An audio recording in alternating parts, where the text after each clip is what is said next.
This video will contain spoilers for Steven Universe. Thank you.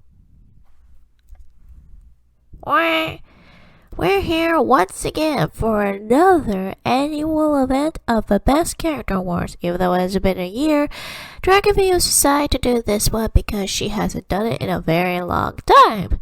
So, without further ado, we are also being joined tonight by none other than her familiars herself, which includes Artemis in his vest, Cinnamon in her blossoms, and of course, Loki rocking out in his pirate outfit. And boy, is he enjoying it.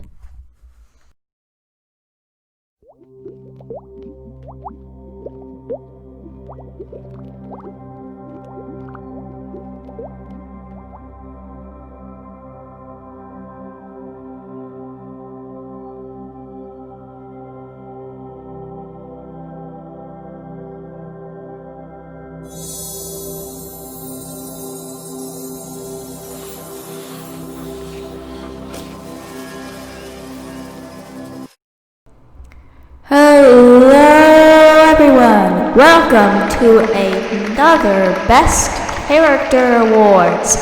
This time I decided to do Steven Universe, and shame on me for not having thought of it earlier in the year of 2020, but I decided to make up for that now. I'm going to go over some of the best characters in Steven Universe as a whole, as well as what will be happening next, I don't know. But let's do this in the honor of the 7th anniversary of our beloved cartoon series.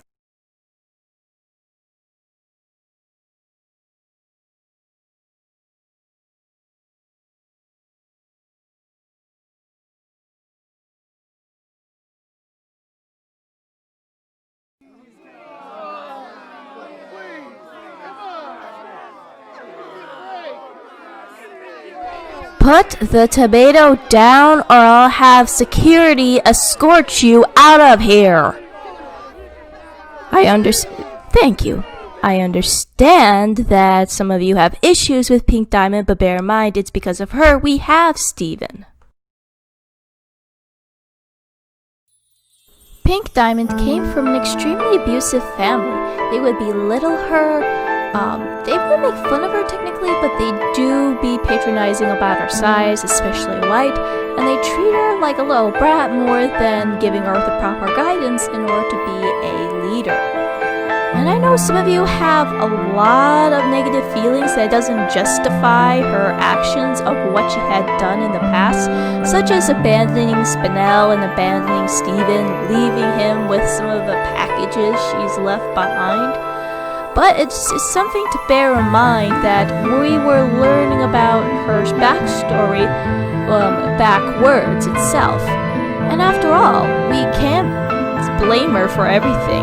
After all, she was probably the only Diamond who knew something was wrong, that their society was messed up. She reinvented herself to being a person that she wanted to be. Not something that we would hope for in terms of character arc, but we gotta give credit for her to be one of the few Diamonds to try to recognize the problem in their society and trying to make a change. Even though it wasn't successful, it was something that sparked a revolution after all. And one of the biggest highlights of her character is the fact that she actually walked away from the abuse. Remember, there are people who have been abused before in terms of relationships or families, and some of them do have a hard time trying to get out of that situation. So with Pink Diamond, a lot of characters may find her relatable in that she, at least with Pink, she had the guts to try to at least get away from this toxic cycle instead of continuing it further, even if it meant the unintentional consequences that came with it. Like I did with Shadow Weaver, she's not the most perfect character, but it was because of her decisions that Rose Quartz became who she is, and that Steven was able to exist, and we had him in the first place, as well as the fact that Earth would have been destroyed if she hadn't intervened in the first place. But I put her number 10 because, again, her actions.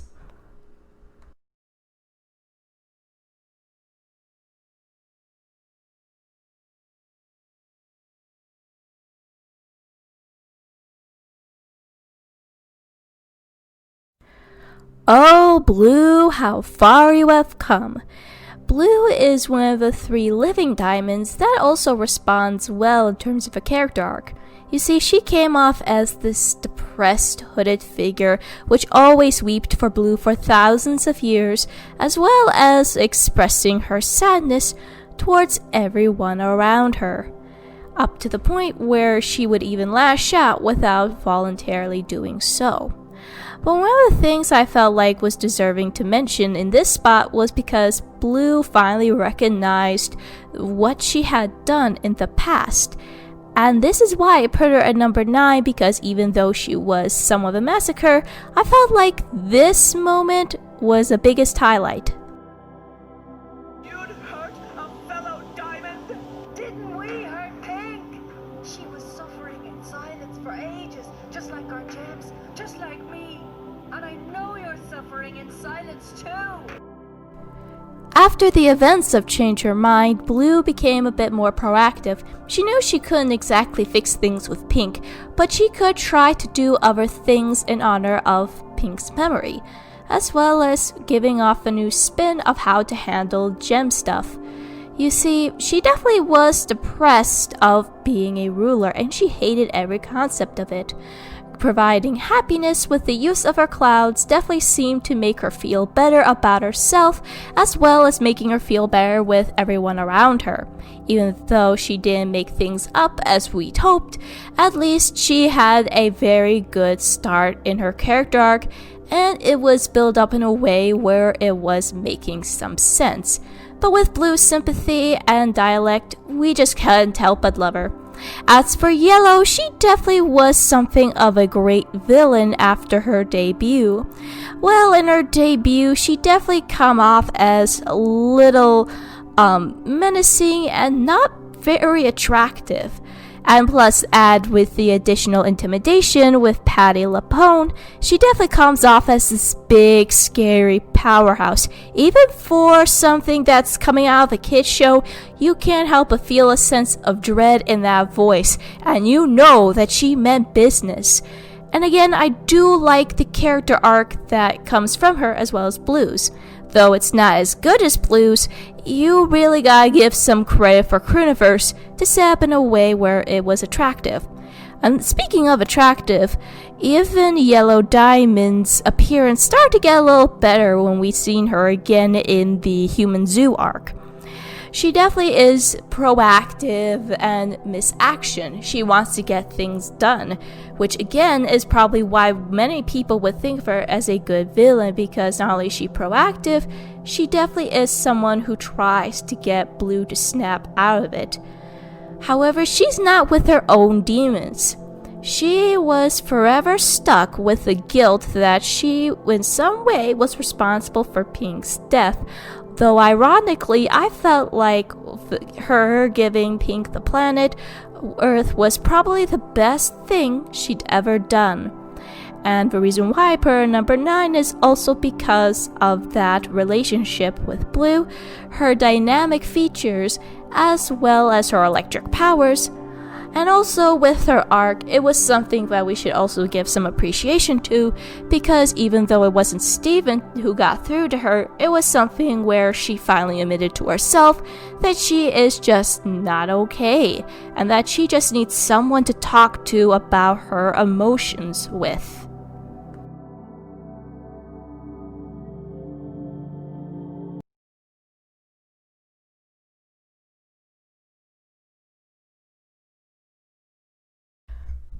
So, I know many of you have mixed feelings about this character, and I'd understand why.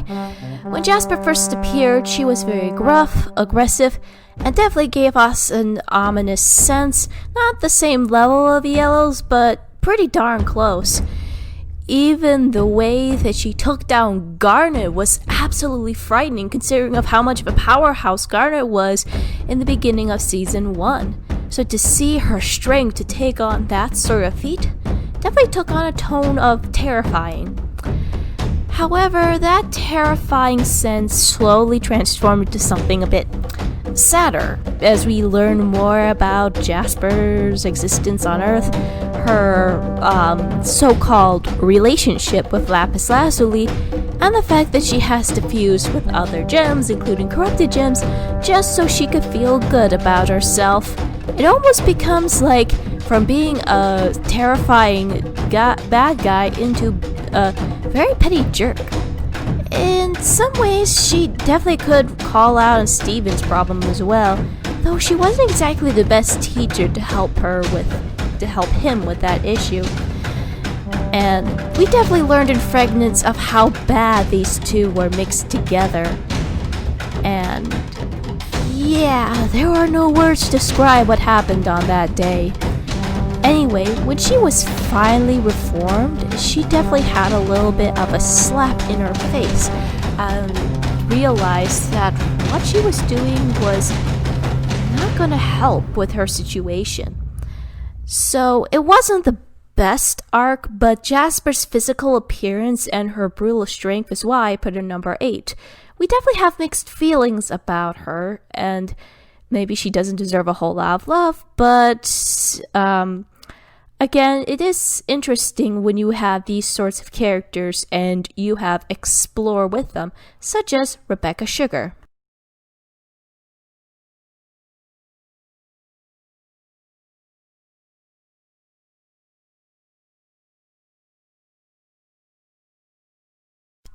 Lapis was practically one of the 2 gems that gave me a reason to watch Steven Universe.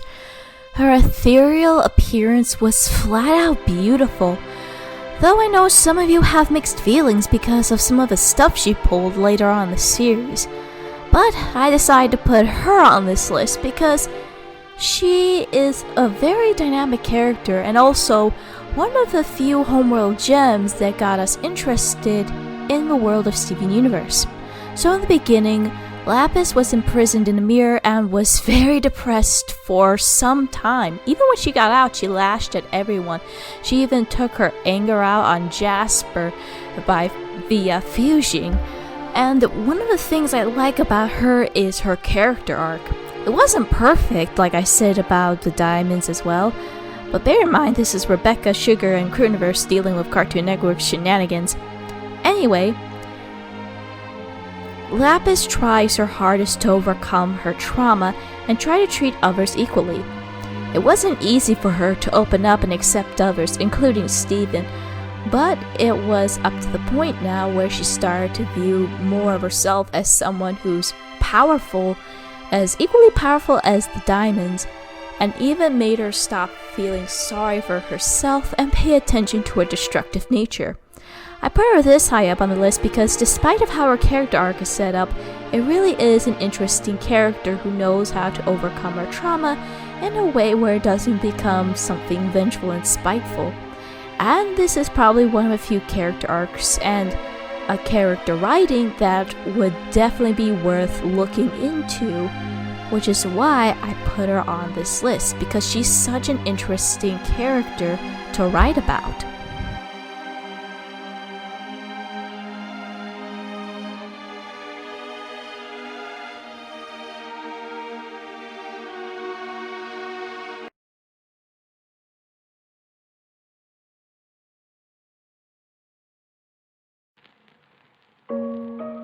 In the beginning of the series, Greg comes off as this rowdy hotshot who will show off to win over the ladies. He even but underneath all that, he was still a decent human being, especially when you have the character qualities that is seen in Steven. Anyways, it was also because of his capability of traveling from place to place is where he actually met Rose in the first place, and it was also because of his decisions that Steven became who he is. It's also because, thanks to Greg's sympathy and capabilities, it's what helped Pink Diamond / Rose Quartz develop as a character and created a very interesting relationship between them. Despite the fact that Rose is gone, Greg still tries to continue to be a good father to Steven. I know Greg wasn't exactly the perfect parent, but he does try. At least he managed to keep Steven alive and didn't duck out like that of Marty. But he also has his own laid-back attitude and some good advice whenever Steven needs it. Even he's trying to help Steven become his own person by hearing out his thoughts. Now, after what had happened in Steven Universe Future, when we learn about Greg's backstory, we are kind of split in two. On the one hand, we didn't exactly like the fact that Steven's dad had a very loose parenting style that kind of give him a hard time to figure out what he wants to do with his life. But at the same time, you do feel bad for Greg coming out of a strict household, which is probably why Greg and Rose are such a good couple. They know what they've been through. They know what it's like to be in a very overly structured family that can come across as extremely abusive. But give some credit to Greg. His parenting styles may not have been perfect, as I said before, but at least he does worry about Steven whenever he's in some form of peril, even though he had a tendency to run away and let Steven deal with the problems. At least he tries to help Steven work through it and tries to hear him out whenever possible. So overall, if we want to have a decent cartoon dad, Greg Universe would definitely be one of those ideal dad characters. Someone who's there, well, may not always be physically there, but at least tries to empathize with whatever Steven's going through, as well as help Steven with some of the human qualities. Again, he may not be dad of a year, but at least with Steven, he does seem to care enough about him to make sure he has a good life and healthy living, even if it means nearly getting pummeled by the crystal gems.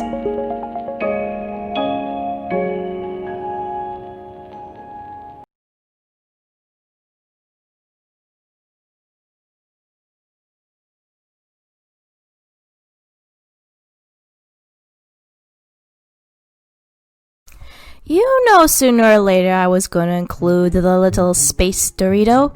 That's right, our robotic gem was practically the biggest one that inspired us to watch the show and get more in depth of what was going to happen next. In Warpath Tour, she came off as robotic and unfeeling, and even I thought that her limb enhancers were actually part of her body. But when the moment she was poofed and turned into a very small Dorito, or as Steven liked to put it, an angry slice of pie, we couldn't help but find ourselves loving her more each step of the way. She still has issues understanding stuff, but in time, she began to connect with Garnet, Amethyst, and Pearls in ways that she couldn't have imagined before. It's also because of a character we've seen in Season 2, up to the point where she tries to turn down Yellow Diamond in Message Received. We can't help but want to cheer Peridot on of how far she had come in terms of her redemption. If anything, she's probably like Zuko from Avatar: The Last Airbender. She didn't have a whole lot of backlashes and such, but she did have some capability of recognizing of how wrong Homeworld was, and that she was able to hear out without getting punished to do so. This thus resulted in one of the best characters from a robotic near villain type enemy into a very lovable and reliable friend who will just listen out whenever possible. Even though she wasn't there a whole lot during Season 5 and Season 4, you gotta give credit for Crewniverse to try to make sure she still has some role, especially during Steven Universe Future, and giving a callback to how far Steven helped her through some of her trying times.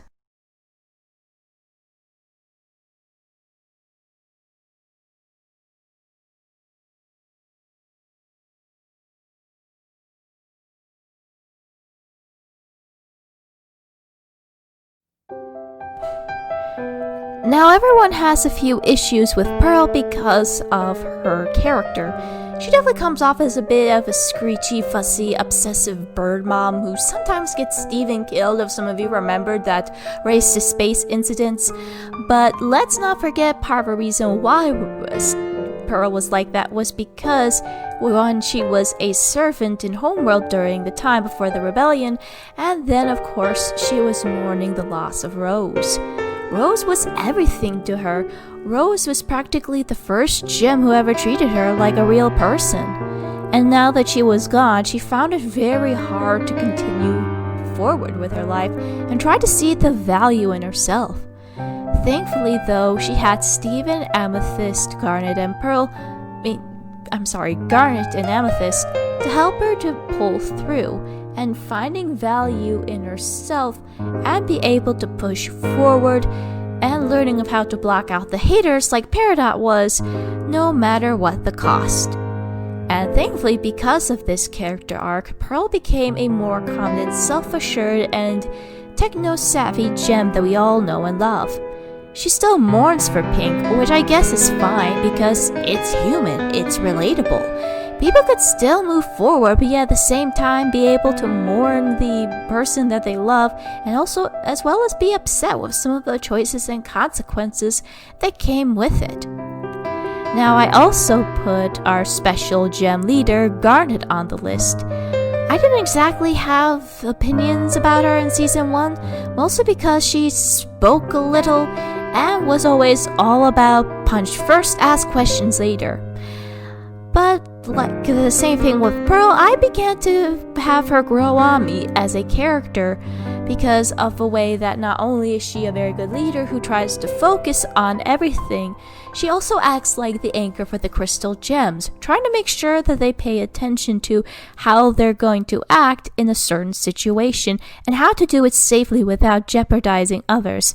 We also learn about her backstory, and it is pretty amazing that she's probably one of a few cartoon characters that actually represents the LGBT movement. And one of the reasons why I put her on number 4 on this list is also because of how much of an advisor and a mom she is to Garnet, to Steven actually. Steven definitely is still a child and still struggles with some assistance and guidance. It wasn't too much of an issue, but Garnet is still there for Steven whenever possible. Even in Steven Universe Future, she still has some sound advice at times. Even though she wasn't the perfect square mom, she is definitely someone we would be admired with. And plus, with the mix of Estelle's British voice, we can't help but enjoy her savvy attitude as well as the fighting styles that come with it.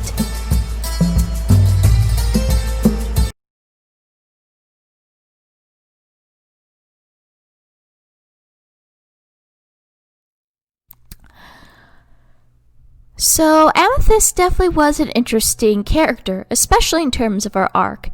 She definitely was, in Season 1, a wild child. She definitely seemed very unruly and insensitive to her teammates, always wanted to break the rules, which I guess was okay in certain situations where it involved a wild card. But yeah, at the same time, it caused some issues with her relationships with Pearl and Steven. But then we learned more about her backstory. She was a gem who was created from the Earth Kindergarten, which resulted in the death of Earth itself, or a piece of it in general. This definitely made Amethyst hate herself because she was born out of something horrible. Thankfully, though, she had encountered the Zoomin gems, or the Zoo gems, which turned out to be gems from Earth just like her. And they were all bubbly, cheerful, and that they were flawed just as she was. So she began to stop hating herself, along with the help of Steven, to make her realize that she can be who she is and not feel so ashamed about it. She doesn't have to be tied up to the past because of something that she could not control. So I do like the fact that over time Amethyst began to mature more as a character. She's still a wild child and a laid-back person, but she does learn how to get real with people in a way where she's not patronizing them or being insensitive to the situations there is. Which is why I put her number 3, because even if she was a bit of a wild child, she definitely recognized some of the issues she has and tries to show a decent effort in change throughout the entire series.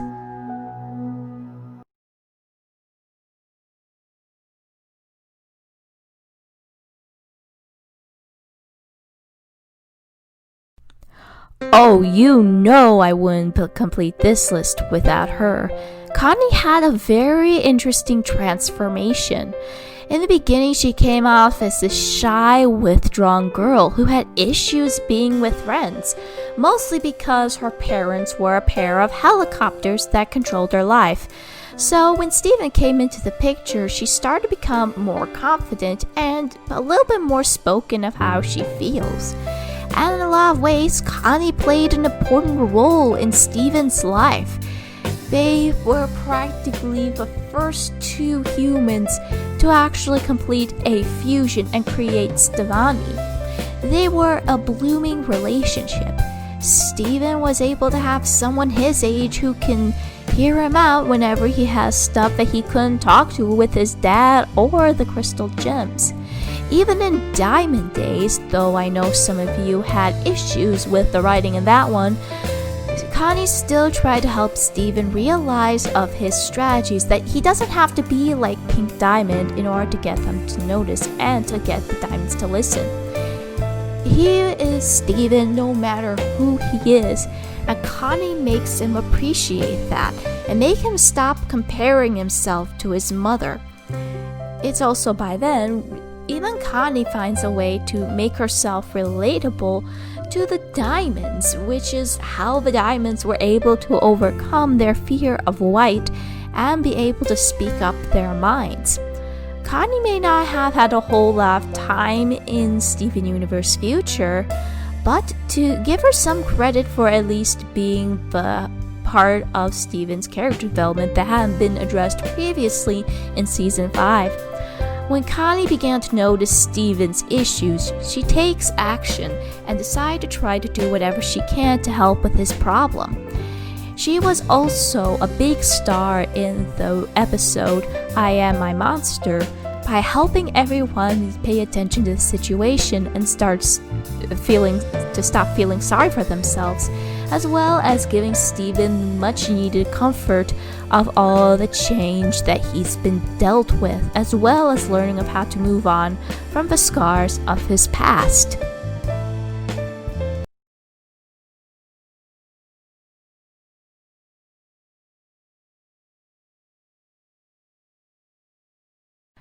No contest here, ladies and gentlemen. Of course, Steven Universe is the best character. And no, this is not because he is a main character of this show. There's a lot of reasons why I put him on here. He's basically a hybrid alien human who tries to deal with the sins of his mother's past, learning about every dark secret that he's been dealt with and learning of how to overcome them, as well as trying to make sure he doesn't go into her shadow. And in a lot of ways, this is definitely a character we can all relate to. We probably have secrets or certain family members we had issues with, and we try to learn of how to continue forward despite those capabilities. And there are times where we don't like being compared with other people as well, and you can definitely understand where Steven's frustration comes from. Thankfully, though, in Change Your Mind, he finally got over that identity crisis, but he wasn't completely over what had happened. It seemed that we had been unaware about Steven's trauma until Steven Universe Future. This was something that was still plaguing him even when he was going through the last of his teens and going into adulthood. Steven didn't know what to do with his life, and he didn't know of how to talk about the trauma he's been through. After all, Steven is a very self-sacrificing character, which we definitely enjoy and love about him, but at the same time, it is pretty problematic for some characters. So, it's because of that, Steven has a major meltdown about what he wants to do with his life, and plus trying to resort to clinging on to Connie, which we all know was a bad idea from the get-go. But thankfully, everyone came in and reassured him. I felt like this was important because it represents of how Steven helped everyone, and that he played a huge role in their lives, helping them move on, helping them learn to love again, helping them find ways to be more creative with their abilities and stop hating each other. So this is why I put Steven at number 1. He's an emotionally flawed hero that is trying to overcome the past, but also tries to make sure he puts everyone first in a way which is humanistic and real and relatable. He's a teenager who tries to battle through the mental anxieties that we're facing now.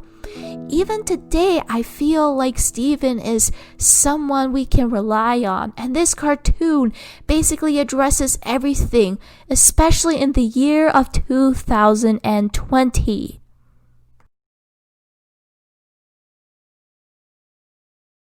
So, ladies and gentlemen, that wraps up this award. I hope you had a nice time. As for some of you who are still within the audience, I would like for you to do a like, subscribe to my channel, as well as give feedback on what you think was the best character in the Steven Universe franchise. Feel free to also add a few comments below of what you want to see next. This is Dragon Veos saying good night, everyone!